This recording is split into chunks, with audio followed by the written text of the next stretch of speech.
समन्ता चक्रवालेषु अत्रा गच्छन्तु देवता सद्धम्मं मुनिराजस्य सुनन्तु सग्गमुक्कदं ධම්මස්සවන කාලෝ අයං බදන්තා ධම්මස්සවන කාලෝ අයං බදන්තා ධම්මස්සවන කාලෝ අයං බදන්තා නමෝ තස්ස භගවතු අරහතෝ සම්මා සම්බුද්දස්ස නමෝ තස්ස භගවතු අරහතෝ සම්මා සම්බුද්දස්ස නමෝ තස්ස භගවතු අරහතු සම්මා සම්බුද්දස්ස. ඒ අපගේ ශාස්ත්‍රු වූ සම්මා සම්බුදුරජාණන් වහන්සේට අප හැම දිනාගේම নমස්කාරය වේවා. සුපින්වත්නි, අදත් ඔබ ඊටාම ශ්‍රද්ධාවෙන් ධර්ම ශ්‍රවණය කරන්නටයි බණහන්ටයි බලාපොරොත්තු වන්නේ. දැන් ධර්ම ශ්‍රවණය කරන්නට කාලය. පින්වත්නි, ඔබට ජීවිතය අවබෝධ වෙනකොට ඔබට තේරේවි ඔබ මිහිරි ස්වභාවයෙන් ඇල්ලුවේ සැබෑවටම මිහිරි දෙයක් නෙමෙයි කියලා.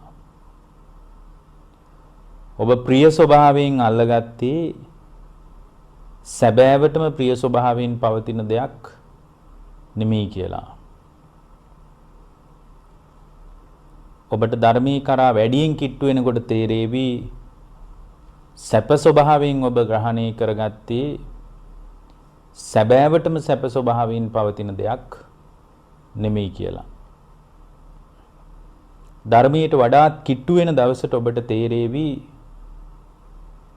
ඔබ කොයිතරම් ප්‍රමාද වුණාද මේ මිහිරි වශයෙන් අල්ලගත්ත, ප්‍රිය වශයෙන් අල්ලගත්ත, සැප වශයෙන් අල්ලගත්ත යථාර්ථය අභිභවා ගිය යථාර්ථයෙන් ඔබට ගිය ඔබේ චින්තන රටාව නිසා ඔබ කොයිතරම් ප්‍රමාද වුණාද කියලා ඔබට තේරෙවි. හැබැයි ඒක ධර්මයක් ජීවිතයට වැටහෙන දවසකයි තේරෙන්නේ. ඒ තාක් කාලයක් මේ යථාර්ථයේ තේරුම් ගන්න පුළුවන්කමක් නැහැ. මේ යථාර්ථයේ වසා දමන, යථාර්ථය වහලා තියෙන ප්‍රධාන කාරණා වශයෙන් භාග්‍යවතුන් වහන්සේ අපට පෙන්වා දෙන්නේ නීවරණ ධර්ම. මිනිසුන්ගේ කායික නිදහස ඔවුන් මේ මොහොතේ අත්විඳට සැබෑවටම ඔවුන්ට මානසික නිදහස නැති වෙලා තියෙන්නේ. සැබෑවටම මිනිසුන්ට මානසික නිදහස මුණ ගැහිලා නැත්තේ. සැබෑවටම ඔවුන්ට බලාපොරොත්තු වෙන සැපය, සනීපය, සතුට, සැහැල්ලුව නොලැබී ගිහින් තියෙන්නේ ඔවුන්ගේ ජීවිතය සම්පූර්ණයෙන්ම නීවරණත් එක්ක ගතවන නිසා. සාමාන්‍යයෙන් පෘථග්ජන ශ්‍රාවකයෙක්ගේ ජීවිතය නීවරණත් එක්ක තමයි ගත වෙන්නේ. නීවරණ කිව්වහම ඔබගේ ඔළුවට එකපාරම එනවා මොනවද නීවරණ කියලා. නීවරණ පහක් තියෙනවා. ඒවට අපි කියන්නේ පංච නීවරණ කියලානේ. ඊට අමතරව බුදුරජාණන් වහන්සේ අපට නීවරණ ඔය පටිසම්භිදා මග්ගයේ වගේ තැන්වලදී නීවරණ තුනක් තව පෙන්ලා තියෙනවා. එතකොට 5යි 3යි ඔක්කොම 8යි. එතකොට මෙන්න මේ නීවරණ 8 ගැන හැම බුද්ධ ශ්‍රාවකෙක්ම හැඟීමක්, දැනුමක්, නුවණක් හදා ගන්න ඕන. හැඟීමක්, දැනුමක්, නුවණක් මේ නීවරණ ගැන නැති වුණොත් එහෙම ඒ බුද්ධ ශ්‍රාවකයාගේ ශ්‍රාවක භාවයේ නීවරණ විසින් යට කරලා දානවා. ඒ බුද්ධ ශ්‍රාවකයාගේ පිළිවෙත නීවරණ විසින් පෙළනවා. නීවරණ විසින් ඒ බුද්ධ ශ්‍රාවකයා ගිල්ලවනවා නීවරණ තුලම. ඒ නිසා බුද්ධ ශ්‍රාවකයෙක් නම් Tamanගේ ආධ්‍යාත්මික ප්‍රවේශයට ඇති සම්බාධකේ අවබෝධ කරගන්න ඕන. ඒ සම්බාධකේ හකුළු වල පැහැදිලි කරපු විග්‍රහය තමයි නීවරණ ඔස්සේ අද වෙනකොට අපි කතා බහ කරන්නේ. ඒතර මේ නීවරණ වල යථා ස්වභාවය පිළිබඳව මම හිතුවා ටිකක් පැහැදිලි කරන්න ඕන කියලා. මේ නීවරණ නිසා තමයි පින්වත්නි නීවරණ නිසයි නිවන මගහරවන්නේ. නීවරණ නිසයි නිවන ආවරණය කරන්නේ. නීවරණ නිසයි පින්වත්නි නිවන යටපත් කරවන්නේ. නීවරණ නිසයි ශ්‍රාවකයා නිවන් මාර්ගයෙන් අයින් කරවන්නේ. එතකොට මේ නිවන් මාර්ගයේ සම්බන්ධ හැඟීමක් තියෙන, දැනීමක් තියෙන, නුවණක් තියෙන ශ්‍රාවකයා විසින් ජීවිත අවබෝධය කරා ක්‍රමානුකූලව ටිකෙන් ටික පිවිසෙනවා. මේ නීවරණ සම්බන්ධව බොහොම කෙටි දේශනාවක් තමයි අද මේ දේශනාවෙන් කරන්න වෙන්නේ. හේතුව මේ නීවරණ සම්බන්ධව ඉදිරිය අපි එකින් එක පැහැදිලි කරගන්න කාලයක උත්සාහ කරමු. නීවරණ සම්බන්ධව ගැඹුරින් විමර්ශනය කරනකොට අපට බොහෝ දේවල් තේරුම් ගන්න පුළුවන්. නමුත් අද මාතෘකා පාඩයක් විදියට සලකාගෙන මේ දේශනාව කෙරෙහි ඔබේ අවධානය යොමු කරගන්න කියලායි ඔබට යෝජනා කරන්නේ. පින්වත්නි, පළවෙනි නීවරණය තමයි කාමච්ඡන්දය කියලා කියන්නේ. ඡන්දය කියන්නේ කැමැත්තට. පංචකාමයන් පිළිබඳව කැමැත්තට කිව්වත් කිසි වරදක් නැහැ. නමුත් කාමච්ඡන්දය කියන එක නිසා තමයි පුද්ගලයා තුල කාම දැවිල්ලක් හටගන්නේ. කාම පරිඩාහය කියලා එකට කියන්නේ. කාම පරිඩාහය නිසා තමයි ලෝකේ කාම සෙවිල්ලක් හටගන්නේ. ඒකට කියනවා කාම පරිේෂණය කියලා. එතකොට කාමච්ඡන්දය කියලා කියන එකේ සරල අදහස තමයි ඇස කන නාසය දිව කය ආදී පංචේන්ද්‍රයන් මුල් කරගෙන ඒ පංචේන්ද්‍රයන් මුල් කරගෙන යම් ආස්වාදයක් පුද්ගලයාට මුණ ගැහෙනවා නම් ඒ ආස්වාදයේ පිළිබඳ ඒ ආස්වාදයේ විඳින්න ලෝකයට නැවත ලෝකයට පිවිසෙන කැමැත්තක් තියෙනවනේ අපේ හිතේ. අන්නේ පිවිසෙන කැමැත්තට කියනවා කාමච්ඡන්දය කියලා. එයා ඇත්තටම ලෝකේ නැවත පිවිසෙන්නේ ලෝකයට එයා තුල පවතින කාමච්ඡන්දය නිසා. එයා තුල පවතින කාමච්ඡන්දය නිසා. ඒතර මේ කාමච්ඡන්දය නිසා ඇස කන නාසය දිවකය මනස කියන මේ ක්‍රියාවලිය තුල ඇතිවෙන ආස්වාදයේ මුල් කරගෙන යා නැවත ඒ ආස්වාදයේ විඳින්න ලෝකේ කරා පිවිසෙනවා. ඒතර මේ කාමච්ඡන්දේ වගේ එකක් බණ ටිකක් අහගෙන ඉන්නකොට తాවකාලිකව යට යනවා. ඒකට අපි කියන්නේ තදංග ප්‍රහාණය කියලා. తాවකාලිකව යට යනවා. දැන් බණ අහගෙන ඉන්නකොට කාම ලෝකයට පිවිසිලා ඒ කාම ලෝකයට පිවිසීම මුල් කරගෙන රාග ද්වේෂ මොහ ඇති වෙන්නේ නැහනේ. ඒතර ඒකට කියන්නේ తాවකාලික ප්‍රහාණය කියලා. ඒතර తాවකාලික ප්‍රහාණය ඊටාම වැදගත් දෙයක් නෙමෙයි. මොකද ඒක සම්පූර්ණයෙන් ආයෙත් මේ බණ ටික අහලා ඉවර වෙලා එළියට බැස්සහම ආයෙත් අර විදිහමයි පරණ එකනමයි. ඒතර ඒ తాවකාලික ප්‍රහාණය කියන්නේ වැදගත් අවස්ථාවක් නෙමෙයි. తాවකාලිකව හරියට රබර් බෝලයක් පාගගෙන ඉන්නවා වගේ පාගගෙන ඉන්න තාක්කල් තියෙනවා. කකුල ගත්තාම ආයෙ උඩට එනවා වගේ. පින්වත්නි, යථා ස්වභාවය තමයි මේ ඇස කන නාසය දිවකය මනස කියන ඉන්ද්‍රිය ලෝකයේ තුලින් නැවත ඉන්ද්‍රිය ලෝකයට පිවිසෙන ගතිය මුල් කරගෙන ඇතිවන කැමැත්ත తాවකාලිකව යටපත් කරගන්න අපිට ගොඩක් දේවල් කරන්න පුළුවන්. තව එකක් තියෙනවා විස්කම්බන ප්‍රහාණය කියලා. පින්වත්නි, මොකද්ද මේ විස්කම්බන ප්‍රහාණය කියලා කියන්නේ? විස්කම්බන ප්‍රහාණය කියලා කියන්නේ සෑහෙන කාලයක් ඇති නොවන විදියටම පාලනය කරනවා. ඒ කියන්නේ සෑහෙන කාලයකට ආයෙ එන්නේ නැහැ කාමච්ඡන්දේ. ඒතර සැලකිය යුතු කාලයකට කාමච්ඡන්දේ එන්නේ නැහැ කියලා කියන්නේ ඒකට කියන්නේ විස්කම්බන ප්‍රහාණය කියලා. දවසක් දෙකක් තුනක් නෙමෙයි. සමහර හාමුදුරුවෝ ඉඳලා තියෙනවා අවුරුදු 60ක් රාගසිතක් ඇවිල්ලා නැහැ. සමහර හාමුදුරුවන්ට හිතිලා තියෙනවා මම රහත් වෙලා. මොකද රාග නිමිත්තක්වත් හිතට එන්නේ නැහැ කියනවා. එතකොට මේ විස්කම්බන ප්‍රහාණය කියලා කියන්නේ ඒක ඇත්තටම ධ්‍යානසිතකින් උද්ගත වන තත්වයක්. ධ්‍යානසිතක් දියුණු කරනකොට ඒ ධ්‍යානසිතේ ඇති වෙන ප්‍රබල භාවය නිසාම සිත තුළ රාගය ජනිත වෙන්නේ නැහැ. සිත තුළ ද්වේෂය ජනිත වෙන්නේ නැහැ. සිත තුළ මෝහය ජනිත වෙන්නේ නැහැ. તો රාග දේශ මොහ ජනිත වෙන්නේ නැති නිසා බුද්ධ ශ්‍රාවකයාට යම් මුලාවක් ඇති වෙන්න පුළුවන්. යම් මුලාවක් ඇති වෙන්න පුළුවන්. ඒ මුලාව තමයි පින්වත්නි දැන් මම සියල්ලන්ගෙන් නිදහස් කියලා. එතකොට ඒක විස්කම්බන ප්‍රහාණය නිසා ඒක නොදන්නාකම නිසා වෙන තත්ත්වයක්. ඒ අර තමන් වඩන භාවනාවේ ප්‍රබල භාවය නිසා ධානසිතේ තියෙන බලවත්කම නිසාම පින්වත්නි ඒ සිතේ ප්‍රබල භාවයත් එක්ක රාග ද්වේෂ මොහ ජනිත වෙන්නෙම නැති වෙනවා කාලයක්. නමුත් ඒක සම්පූර්ණයෙන් රාගයෙන් නිදහස් වෙච්ච අවස්ථාවක් නෙමෙයි. සම්පූර්ණයෙන් ද්වේෂයෙන් නිදහස් වෙච්ච අවස්ථාවක් නෙමෙයි. සම්පූර්ණ මෝහයෙන් නිදහස් වෙච්ච අවස්ථාවක් නෙමෙයි. ඊළඟ එක තමයි පින්වත්නි සමුච්ඡේද ප්‍රහාණය. සමුච්ඡේද ප්‍රහාණය කියන්නේ සමුච්ඡේද ප්‍රහාණය කියලා කියන්නේ නැවත ඇති නොවන විදිහට නැවත ඇති නොවන විදිහටම හිත හදා ගන්නවා. සමුච්ඡේද ප්‍රහාණය. ඒකට තමයි ආසවක්කය ඥානය කියලා කියන්නේ. නැවත ආය ඇති වෙන්න ඉඩක් නැහැ ආශ්‍රවයන්ට. අන්න ඒක තමයි බුදුරජාණන් වහන්සේ අගය කළේ. එතකොට පින්වත්නි සමාධිය කියන එක බුදුරජාණන් වහන්සේ වදාලා ඊට වැදගත් අවස්ථාවක් විදියට.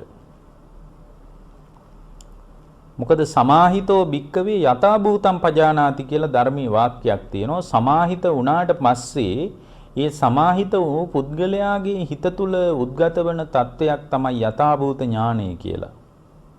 ඒතර සමාහිත බව නැතුව යථා භූත ඥානයක් උපදින්නේ නැහැ. සමාහිත බවත් එක්ක තමයි පින්වත්නි ඒ පුද්ගලයා තුළ යථාභූත ඥානයක් උපදින්නේ. එහෙමනම් අපිට මේ සමාහිත බව ඇති වෙන්න බුදුරජාණන් වහන්සේ වදාලා සමාධිය නැති වෙන්න මේ පුද්ගලයා තුළ පවතින බලවත් කාම ඡන්දය බලපානවා කියලා. ඒතර කාම ඡන්දය කියන එක සමාධියට බලවත් ලෙස සම්බාධකයක්. එහෙමනම් හිත විමුක්ත ස්වභාවයට හිතේ කෙලෙසුන්ගෙන් නිදහස් වීම බලාපොරොත්තු වන නිදහස් වීම අපේක්ෂා කරන ශ්‍රාවකෙක් විසින් පින්වත්නි එයා අත්දකින්න ලෝකයේ තුල නැවත නැවත කාමච්ඡන්දයේ හිත මැඩ ගන්නවා නම් ඒකේ හිත මැඩ පවත්වන්න විකල්පයක් පිළිසරණක් තියෙන්න ඕන. එතන මේ කාමච්ඡන්දේ පාලනය කරන්න තියෙන ක්‍රමයේ තමයි පින්වත්නි කාමච්ඡන්දයක්. ඒ කියන්නේ මේ රූප ශබ්ද ආදිය දකින අහන දැනෙන මට්ටම කෙරෙහි ඒ අත්දකින ලෝකයේ කෙරෙහි ආස්වාදයක් ඇති වෙනකොට ඒ ආස්වාදයේ නැවත විඳින්න ඇති වෙන කැමැත්තනේ කාමච්ඡන්දය කිව්වේ. ඒතර මේ කාමච්ඡන්දේ නැති කරගන්න පුළුවන් විදිහක් තමයි පින්වත්නි කාමච්ඡන්දය Tamange හිත මැඩ ගන්නකොට කාමච්ඡන්දයක් ඇති වුණ බව මෙනෙහි කරන එක. කාමච්ඡන්දය ඇති වෙනකොට කාමච්ඡන්දයක් හිතේ ඇති වුණා කියලා මෙනෙහි කරන එක තමයි එකම ක්‍රමය. ඇත්තටම එකම ක්‍රමෙ නෙමෙයි ලේසිම ක්‍රමය. කාමච්ඡන්දයක් ඇති වුණ බව දැනගත්ත හිත කියලා කියන්නේ පින්වත්නි බලවත් කුසල් සිතක්. ඒ බලවත් කුසල් සිත විසින් දැන් කාමච්ඡන්දේ කියන්නේ අකුසල් සිතක්. ඒ කුසල් සිත විසින් අකුසල් සිත මැඩ පවත්වන එකයි මෙතන කෙරෙන්නේ. කුසල් සිත විසින් ඒ ඇතිවෙච්ච අකුසල් සිත මැඩ පවත්වනවා. කාමච්ඡන්දේ අකුසල් සිතක්. මේ පැත්තෙන් කාමච්ඡන්දයක් ඇති වුණ බව දැනගන්න එක කුසල් සිතක්. ඒ කුසල් සිත විසින් අකුසල් සිත පෙළීමක් තමයි කරන්නේ. අපි අර මීට කලින් දේශනා කරලා තියෙන දේශනාවක තියෙනවා විතක්ක සන්ඨාන සූත්‍රයේ. ඒක කොහොමද අකුසල් සිතක් ආවම ඒක කුසල් සිතකින් පෙළන්නේ කියලා ඒ ධර්මයේ තියෙනවා. ඒක දැනගන්න එකම පින්වත්නි එකට විකල්පයක්. ඒකට භාග්‍යවතුන් වහන්සේ මතක් කරේ සරාගං චිත්තං පජානාති කියලා. සරාගී සිතක් ඇති වුණාම සරාගී සිතක් ඇති වුණ බව දැනගන්නවා. ඒ දැන ගැනීම තුළ මෙයාට විශාල යහපතක් අභිවෘද්ධියක් සලසගන්න පුළුවන්. ඒ වගේම තමයි මේ කාමච්ඡන්දයක් ඇති වුණාම ඒක පාලනය කරගන්න පුළුවන් ලේසිම පහසුම ක්‍රමයක් තමයි කාමච්ඡන්දයක් ඇති වුණාට පස්සේ ඒ ඇති වුණ බව සම්පූර්ණයෙන්ම මේ කාමච්ඡන්දේ ඇති වුණේ මගේ හිත තුල මිසක් බාහිර රූප තුල ශබ්ද තුල නෙමෙයි කියලා දැනගන්න එක. මේක සුළු දෙයක් වගේ පෙනුනට මේක සුළු දෙයක් වුණාට විශාල සංසාරික නිදහසට සංසාරේ නිදහස් වීම පිණිස මේකේ උදව්වක් තියෙනවා පින්වත්නි. රාගය බාහිර අරමුණු වල පවතින දෙයක් නෙමෙයි. රාගය කියන්නේ හිත තුල ජනිත වන ස්වභාවයක් විදිහට කල්පනා කරන එක ඊටාම වැදගත් දෙයක්.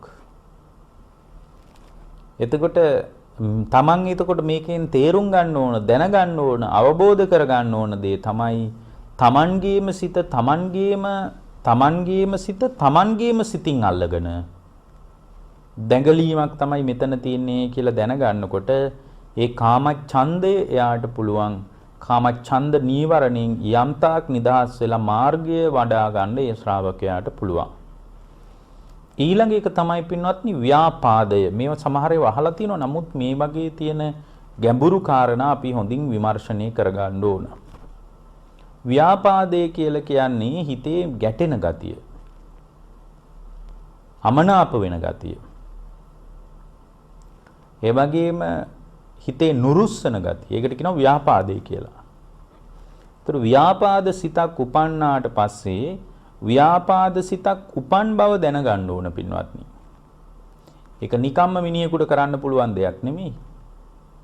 ව්‍යාපාද සිතක් ඇති වුණාට පස්සේ ඒ ඇතිවෙච්ච ව්‍යාපාද සිත දැනගන්න ඕන. ඒකට ධර්මයේ තියෙන්නේ සදෝසං චිත්තං පජානාති කියලා. සදෝසං චිත්තං පජානාති. සදෝස සිතක් ඇති වුණාට පස්සේ ඒ බඳු සිතක් ඇති වුණ බව දැනගන්න එක. ඒ දැනගන්න එක කුසල් සිතක්. සදෝස චිත්තය කියලා කියන්නේ අකුසල් සිතක්. ඒතකොට ඒක දැන ගැනීම තුල කුසලයේ මතුවෙනකොට අර අකුසලයේ යට ගිහින් කුසලයේ වැඩෙන්න පටන් ගන්නවා. එතකොට ව්‍යාපාදේ කියන්නේ දෝමනස්ස සහගත පටික සම්පයුක්ත සිතක් නේ. එතකොට මේ දෝමනස්ස සහගත පටික සම්පයුක්ත සිතක් තියෙන කෙනෙක් දැන් මේ කාරණේ කරන්න බෑ පින්වත්නි. හොඳට නුවණින් විමසීම. යෝනිසෝ මනසිකාරේ නැති මිනිහෙකුට මේ වැඩේ කරන්න බෑ. මේක කරගන්න නම් මේ වැඩපිළිවෙල අනුගමනය කරගන්න නම් පින්වත්නි මේ ශ්‍රාවකයා තුල යෝනිසෝ මනසිකාරය තියෙන්න ඕන. යෝනිසෝ මනසිකාරය නැත්තම් ඒ ශ්‍රාවකයාට මේ පණිවිඩය මේ වැඩපිළිවෙල මේ දැක්ම හදාගන්න පුළුවන් කමක් නැහැ. නුවණින් ව්‍යාපාදයක් ඇති වෙන වෙලාවට ව්‍යාපාදයක් ඇති වුණ බව දැනගන්න කොයිතරම් නුවණක් තියෙන්න ඕනද?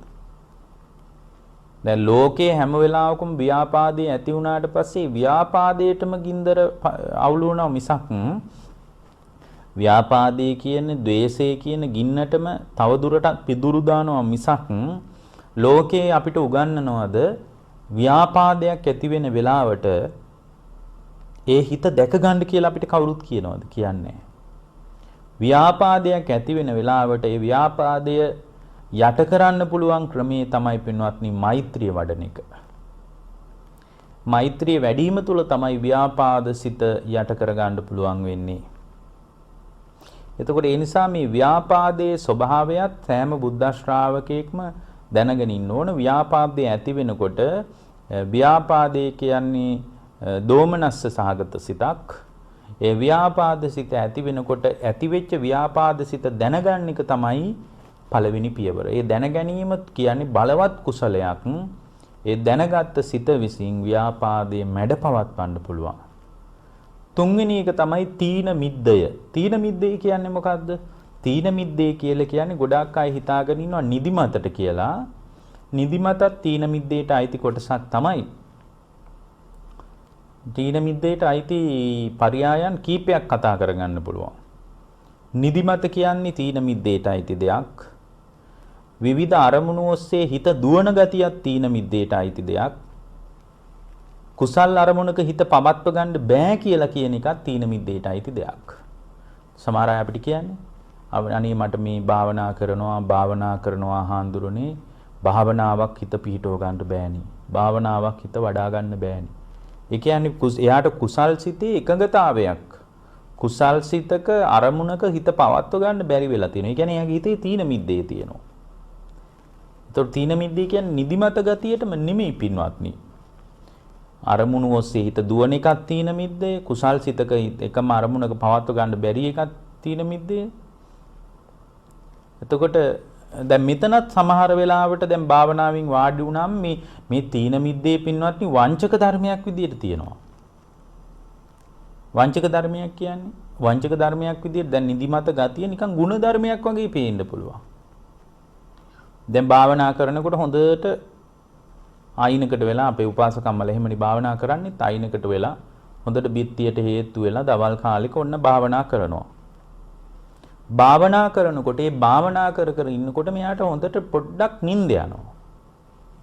නිකම් බාගෙට නිින්ද යනවා. නිින්ද යනකොට යාට හිතෙනවා මේක තමයි සමාධිය. මේ තමයි මට මොකක්වත් නොදැනී ගියපු අවස්ථාව සමාධිය. මම මගේ හිතේ සමාධියක් උපන්නා කියලා නිදිමතට උනත් රැවටෙන්න පුළුවන්. එහෙම නිදිමතට රැවටිලා යන ගතියක් මේ අපේ හිතේ තියෙනවා පින්වත්නි. එතකොට මේ නිදිමත ගතියට හිත රැවටී යනවා නම් ඒක වංචක ධර්මයක් විදිහට අපි දැක ගන්න ඕනේ. නෑ මේ සමාධිය නෙමෙයි. මේ මගේ හිතේ ඇති වුණේ නිදිමතේයි දැනගන්න පුළුවන් හිතක් එයාට තියෙන්න ඕනේ. එතකොට සුළු අකර්මණ්‍යතාවයක් හිත තුල ජනිත වෙනකොට ඒ සුළු අකර්මණ්‍යතාවය ධර්මයෙන් බලලා ධර්මයේ තුලින් දැකලා යථාර්ථයේ තේරුම් ගන්න අපිට පුළුවන් වෙන්න ඕන. එතකොට දැන් මේ නිදිමත වගේ එකක් තීන මිද්දේ වගේ එකක් ඇති වෙනකොට තීන මිද්දේ පාලනය කරන්න පුළුවන් හේතු ටික නැති කරලා දාන එකයි වැදගත් කාරණේ. තීන මිද්දේ ඇති වුණේ කුමක් නිසාද? දැන් තීන මිද්දේ ඇති වෙන්න නිදිමත ඇති වෙන්න පුළුවන්. දැන් භාවනා කරනකොට නිදිමත එනවා නම් සමහර විට එයා කෑම කහපු ගමන්ම භාවනා කළොත් නිදිමත එන්න පුළුවන්. එතකොට එයා පුරුදු වෙන්න ඕන කෑම කාලා භාවනා නොකර ඉන්න. නිදිමත එනවා නම් ඒ වගේ භාවනා කරන වෙලාව ටිකක් වෙනස් කරගන්න අපිට පුළුවන්. ඒ වගේම තමයි සමහර වෙලාවට පින්වත්නි තීන මිද්දේ ඇති වෙන්න පුළුවන්. කොච්චර වීර්යය තිබුණත් තීන මිද්දෙන් හිත යට වෙන්න පුළුවන්. සමහරලාට සමහර බටහිර බෙහෙත් වර්ග තියෙනවා. ඒ බෙහෙත් බිව්වට පස්සේ නිකන් ඇඟම හොන්දු මාන්දු වෙලා මැලවිලා යනවා. ඒත් නිකන් මහා අමුතු මත් වෙච්ච ගතියක් ඇඟ පුරා ක්‍රියාත්මක වෙනවා. ඒත් ඒක හේතුව විදියට දැකලා යා ඒ වගේ වෙලාවක භාවනා නොකර ඊට වඩා වෙනස් කාලයක් භාවනාවට යොදා ගන්න ඕන. ධර්මයක් දියුණු කරන්න යොදා ගන්න ඕන. මෙන්න මේ වගේ අර සුළු සුළු වශයෙන් පවතින හේතු වෙනස් කරාට පස්සේ තීන මිද්දේ નિરાයාසයෙන්ම තමන්ව පෙලන්නේ නැහැ යට කරන්නේ නැහැ. ඒ කියන්නේ සම්පූර්ණයෙන්ම පින්වත්නි නිදිමත නම් දැන් ඔය මොග්ගල්ලාන මහරහතන් වහන්සේට භාග්‍යවතුන් වහන්සේ දුන්න උපමාවක තියෙනවා. මොගලන් හාමුදුරුවෝ නිවන් අවබෝධ කරන්න ආපු ගමනේදී පළවෙනි ශ්‍රාවකයා මේ බුදුරජාණන්සේගේ දෙවෙනි ශ්‍රාවකයා විදියට කල්ප ලක්ෂයක් පෙරම් පුරාගෙන ඇවිල්ලා උන්වහන්සේ සෝතාපන්න වුණා. සෝතාපන්න වෙලා මොග්ගල්ලාන මහරහතන් වහන්සේ සෝවාන් වුණාට පස්සේ පැවිදි වුණා. පැවිදි වෙලා ධර්මයේ දියුණු කළා. නමුත් උන්වහන්සේට හරියට තීන මිද්දෙන් හානි වෙලා තියෙනවනේ. හරියට නිදිමත ඇවිල්ලා තියෙනවා. ඉතින් මුගලන් හාමුදුරන්ට නිදිමත එනවා. නිදිමත එනකොට පින්වත්නි මොග්ගල්ලාන මහරහතන් වහන්සේ ඔන්න භාවනා කර ඉන්නකොට නිදිමතයි. නිදි කිරා වැටෙන ඔන්න ආයෙ භාවනා කරනවා. ආයෙත් නිදි කිරා වැටෙනවා ආයෙ භාවනා කරනවා. ඉතින් භාවනාවක් වැඩෙන්නේ නැහැ නේ. බුදුරජාණන් වහන්සේ එතන පෙනී හිටියා. පෙනී ඉඳලා බුදුරජාණන් වහන්සේ විමසනවා මොග්ගල්ලාන මහරහතන් වහන්සේගෙන් එවනකොට රහත් වෙලා නැහැ උන්වහන්සේ. උන්වහන්සේගෙන් විමසනවා මොග්ගල්ලාන දැන් ටිකක් නිදිමතයි නේද? දැන් ටිකක් නිදිමත ගතිය ඇවිල්ලා නේද තියෙන්නේ. එහෙමයි කිව්වා. අනේ ස්වාමීනි මට නිදිමතයි කිව්වා. මොග්ගල්ලාන දැන් ඔය විදිහටම භාවනා කරන්න එපා කිව්වා. මොග්ගල්ලාන අරමුණ වෙනස් කරගන්න කිව්වා. මොකද පළවෙනියෙන් කිව්වේ අරමුණ වෙනස් කරගන්න කිව්වා. එක මේ වගේ හරියට දැන් හිතන්න ආනාපාන සතිය වඩනවා කියලා කවුරු හරි කෙනෙක්. දැන් ආනාපාන සතිය වඩනකොට නිදිමත එනවා. එතකොට එයා තවදුරටත් එක දිගට ආනාපාන සතිය වඩන්නේ නැහැ. ආනාපාන සතිය වඩනකොට එයාට නිදිමත නම් ආවේ. එයා එක දිගට දැන් ආනාපාන සතිය ආයෙ වඩන්න යන්නේ නැහැ. එයා ආනාපාන සතිය ටිකක් පැත්තකට කරලා වෙනද කරපු තව වෙන භාවනාවක් කරනවා. අපි හිතමුකෝ ආනාපාන සතිය වඩාන යනකොට නිදිමතයි නම් එයාට පුළුවන් මෛත්‍රී භාවනාව කරන්න. එයාට පුළුවන් බුද්ධානුස්සතිය වඩන්න. අන්න එතකොට අර නිදිමත අඩු වෙලා එයාගේ හිතේ යම්කිසි එකඟතාවයක් ඇති වෙලා තීන මිද්දෙන් පීඩා විඳින ගතිය මගේ හැරිලා යනවා.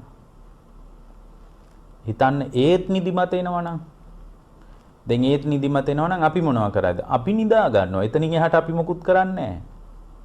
මේ බුදුරජාණන් වහන්සේ දේශනා කරපු විකල්ප අපි ඕන එකට ගිහින් බලයි. හරි වෙන අරමුණකට ගිහින් ඕන මෛත්‍රිය වඩනවා නම් ඒක වෙනස් කරලා ඕන ආනාපාන සතිය වඩනවා. ඊට පස්සේ ඒත් නිදිමත එනවා නම් එයා මෙතන පොඩ්ඩක් හාන්සි වෙනවා. එච්චරයි. ඒ පොඩ්ඩ තමයි ඊට පස්සේ පැය දෙකක් තුනක් වෙන්නේ. ඊට පස්සේ මේ භාවනා කරන කෙනාට නිදිමත එනවා නම් ඔන්න එයා අරමුණ වෙනස් කරාම ඒත් නිදිමත එනවා නම් පින්වත්නි ඊට පස්සේ බුදුරජාණන් වහන්සේ වදාලා මොග්ගල්ලාන හොඳට ධර්මකාරණා මේ සිහි කරන්න කිව්වා. Taman දන්න ධර්මකාරණා තියෙනවනේ. ඒවා සිහි කරන්න කිව්වා. දැන් ධර්මකාරණා සිහි කරගෙන යනකොට ඒත් නිදිමතම එනවා නම් ඉතින් බරපතල නිදිමතක් වෙන්න ඇති එහෙමනම්. ඒත් නිදිමතම එනවා නම් උන්වහන්සේ දේශනා කරනවා ඒ වගේ වෙලාවක හඬ ගාලා ධර්මයේ කියන්න කියනවා. හයියෙන් ධර්මයේ කියන්න කියනවා. එතකොට ඔය පාඩම් කරගත්ත පිරිත් සූත්‍රයක්. ඒක සමහර අය කියනවනේ අපිට නම් ඕනේ නැහැ පිරිත් ඕනේ අපිට අපි භාවනාව විතරයි කරන්න කියලා. එතකොට භාවනාව තුළම යා සමහර නීවරණයන්ගෙන් පීඩා විඳිනකොට යාට ඒ පීඩා විඳින නීවරණයෙන් නිදහස් වීම පිණිස වැඩපිළිවෙලක් නැහැ. ඒ නිසා භාවනා කර ඉන්නකොට එයාගේ හිත තුළ පින්වත්නි සම්පූර්ණයෙන්ම තීන මිද්දෙන් පීඩා විඳිනවා නම් ඒ පීඩා විඳින වෙලාවට බුදුරජාණන් වහන්සේ විකල්පයක් විදිහට තවත් විකල්පයක් යෝජනා කරනවා. මොකද්ද? හඬ ගාලා ධර්මයේ කියන්න කියනවා. හයියෙන් ධර්මයේ කියනවා කට ඇරලා. එතකොට අර නිදිමත ගතිය ටිකක් අඩු වෙනවා. ඒ නිදිමත ගතිය බැහැර වෙලා යනවා. එතකොට ඒත් හිතන්නකෝ ඒත් නිදිමතම එනවනම් ඒත් නිදිමතම එනවනම් බුදුරජාණන් වහන්සේ වදාලා හොඳට අත් දෙකෙන් මේ අල්ලින් හොඳට කන් දෙකේම අතුල්ලන්න කියනවා. කන් දෙකේම හොඳට අතුල්ලනවා. රතු වෙන්න අතුල්ලනවා. එතකොට ඒ අතුල්ලනකොට පොඩක් කන් එහෙම රත් වෙනවා. රත් වෙනකොට අර නිදිමත ටිකක් ඔන්න පහ වෙලා යනවා. හිතන්නකෝ ඒත් නිදිමත එනවනම් ඒත් අර තීන මිද්දෙම මතුවේවි එනවා. එතකොට බුදුරජාණන් වහන්සේ වදාලා එහෙනම් මොග්ගල්ලාන මේ වගේ වෙලාවට මූණ සෝද ගන්න. අතපය ටිකක් සෝද ගන්න. වතුර ටිකක් වළඳන්න. දැන් බලන්න කොච්චර ලස්සන විකල්පද මේවානේ. ඊට පස්සේ හිතා ගන්නකො මූණ හොදගෙන එහෙනම් අතපය හොදගෙන එහෙම ඉන්නකොටත් මේ ඒ වෙලාවේ සම්පූර්ණයෙන්ම අර තීන මිද්දේම මතුවේවි එනවා කියලා හිතන්නකො. ඒ තීන මිද්දේම මතුවෙලා එනවා නම් බුදුරජාණන් වහන්සේ වදාලා මොග්ගල්ලාන තමන්ගේ හිතින් හොඳට ඇස් ඇරලා එලිමහන් ටිකින් වටපිට බලන්න කිව්වා. හොඳට බලන්න කිව්වා. හොඳට බලලා ඈතින් ඈතට හිත යවන්න කිව්වා. කඳු පන්ති අතරින් දුරට හිත යවනවා. දුරට හිත යවමින් බලනවා. හඳ තාරකා දිහා ඈතින් ඈතට බලනවා. එහෙම බලාගෙන ඉද්දිත් එයාගේ හිස කඩා වැටෙනවා නම් එහෙනම් ඉතින් හොත්තටම අමාරු නිදිමතක්නේ. එතකොට බුදුරජාණන් වහන්සේ වදාලා එහෙමනම් දැන් සක්මන් කරන්න කියනවා. සක්මනට බහැලා දැන් සක්මන් කරන්න කියනවා. සක්මන් කරනකොට යා සක්මන තුලම හිම ඇදගෙන වැටෙන ගතියක් නම් එන්නේ. භාග්‍යවතුන් වහන්සේ වදාරනවා දැන් නම් එනම් කරන්න දෙයක් නැහැ. දැන් හොඳට සිහියෙන් මම මේ වෙලාවේ අවදි වෙනවා කියන බලවත් අදහස හිතේ ඇති කරගෙන බොහොම සිහියෙන් සිහි නුවණින් සැතපෙන්න කියනවා. දැන් බලන්න විකල්ප කොච්චර තියනවද තීන මිද්දේ ඇති වෙනකොට. ඊළඟ නීවරණී තමයි උද්දච්ච කුක්කුච්ච කියලා කියන්නේ. කුක්කුච්ච කියන්නේ මොකද්ද? කුක්කුච්ච කියන්නේ පසුතැවීමට. උද්දච්ච කියන්නේ මොකද්ද? පින්වත්නි උද්දච්ච කියලා කියන්නේ හිත විසිරෙන ගතියට. හිත විසිරෙන ගතියක් තියෙනවා පසුතැවෙන ගතියක් තියෙනවා. එතකොට මේ පසුතැවීම කියන එක ධර්මයේ බුදුරජාණන් වහන්සේ අපට පෙන්වා දුන්න එකක් නෙමෙයි. පසුතැවීම කියන්නේ ඊටා යහපත් දෙයක් නෙමෙයි පින්වත්නි. පසුතැවීම නිසා අපිට අපගේ ජීවිතය තුළ පීඩාවක් තියෙන්නේ. අතීතය ගැන යම් මිනිහෙක් පසුතැවෙනවා නම් එයාට ධර්මය අල්ල ගන්න බෑ. අමාරුයි. අතීතේ අතහැරලා දාපු අයයි ධර්මයට ආවේ. අඟුලිමාල වගේ අය ම්ලේච්ඡ ඝාතකයෝ විදියට ගෙවපු අතීත ජීවිතයක් තිබ්බා. ඒ ජීවිතය අතහැරලා දාලා ධර්මයත් එක්ක නැගිටපු නිසායි අතීතය අමතක කරලා දාපු නිසායි උන්වහන්සේ ධර්මයට ආවේ. එතකොට මේ කුක්කුච්ච කියලා කියන්නේ පසුතැවීම, උද්දච්ච කියලා කියන්නේ හිත විසිරෙන ගතියක් තියෙනවා. එතකොට හිත විසිරෙනවා.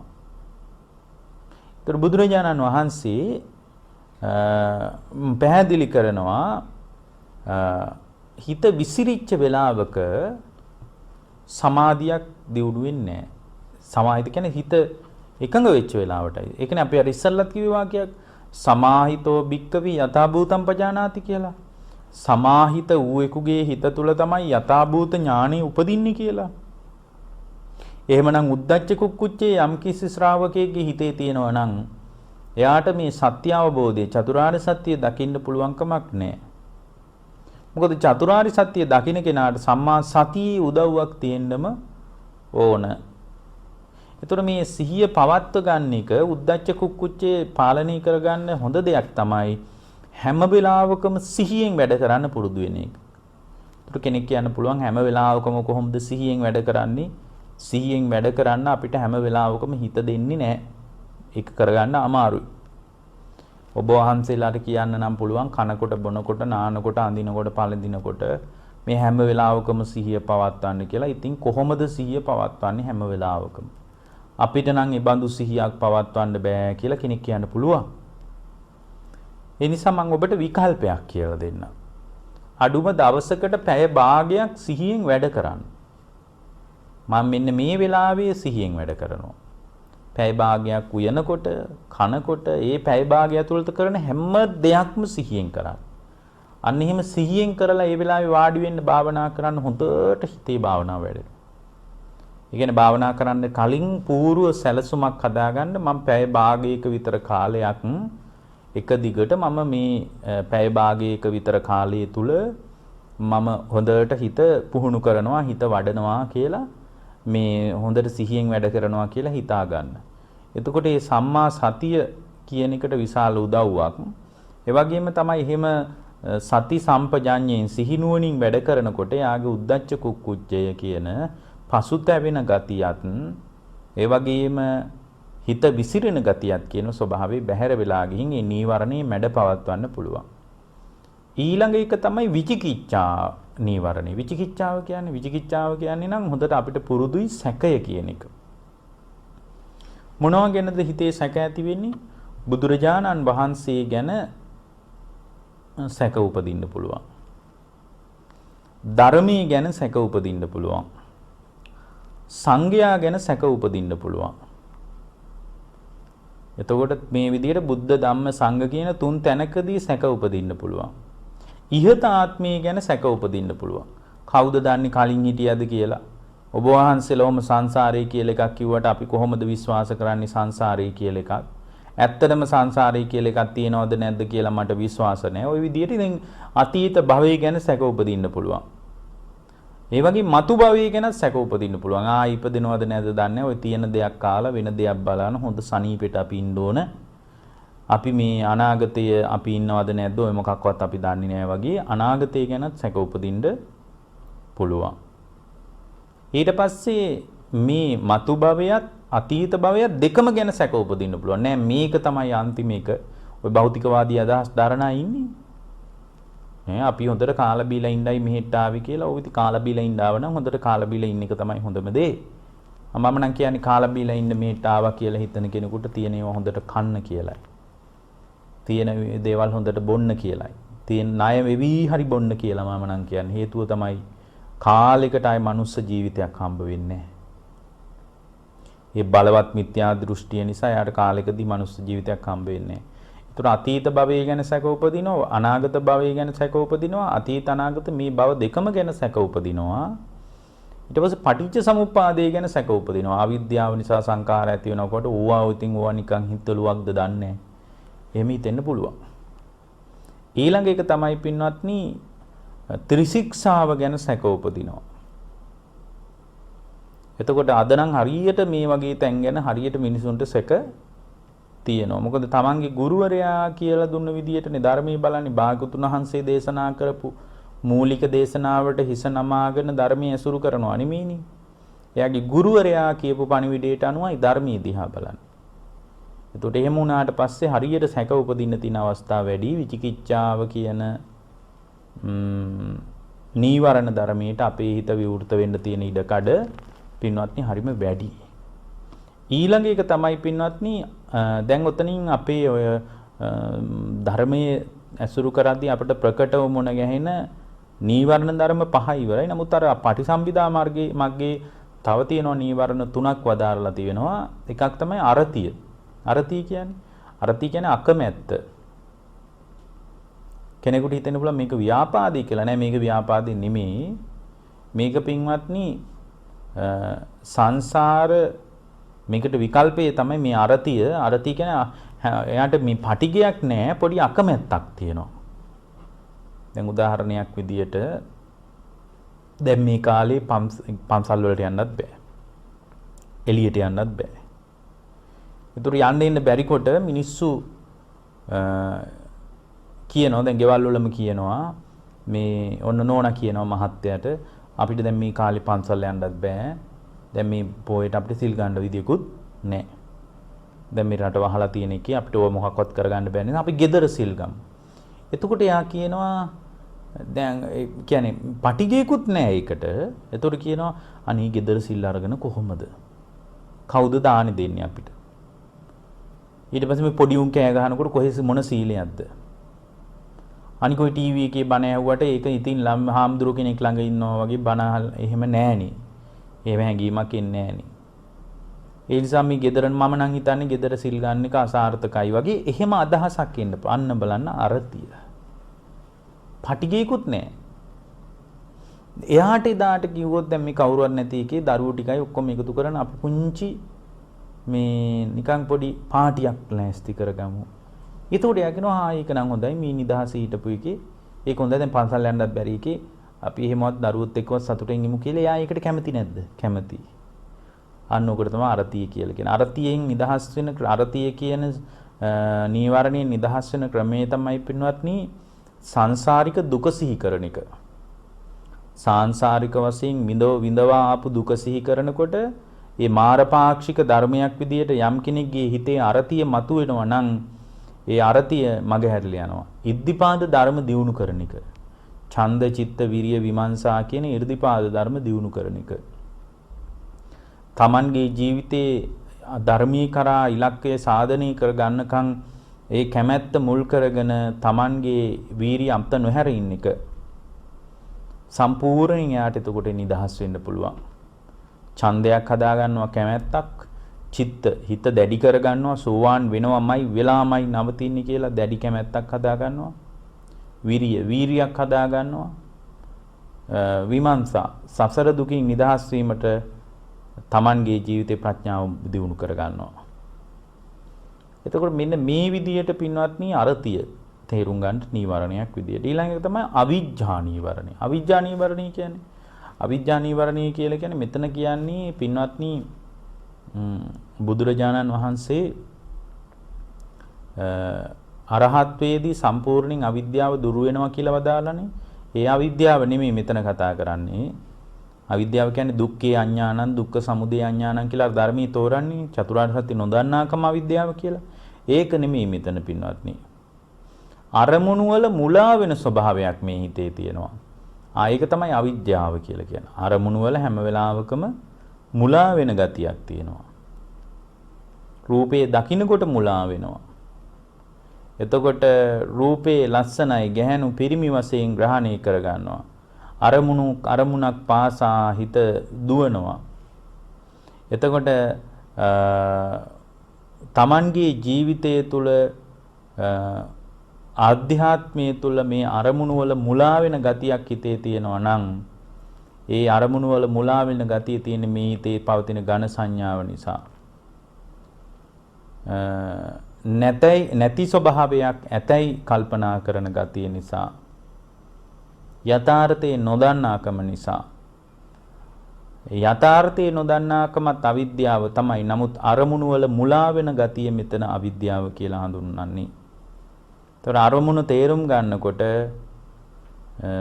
අරමුණේ යථා ස්වභාවයේ ධර්මයේ තුලින් දැනගන්නකොට අවිජ්ජා නීවරණය අගිතේ යට යනවා. අවසාන එක තමයි සබ්බේසු අකුසලා ධම්මා. සියලු අකුසල් ධර්ම නීවරණයක් විදියට පෙන්නලා තියෙනවා. ප්‍රඥාවක් නැති කෙනෙකුට මේ වැඩපිළිවෙල කරන්න බෑ. නීවරණ මැඩපවත්වනවා නම් එයාට හොඳට යෝනිසෝ මනසිකාරයක් තියෙන්න ඕන. ඒ මනසිකාරයේ තියෙන කෙනා ධර්මීය දියුණු කර ගන්නවා. ඔබ හැම දිනාටම නීවරණ දුරු කර ගන්නට මේ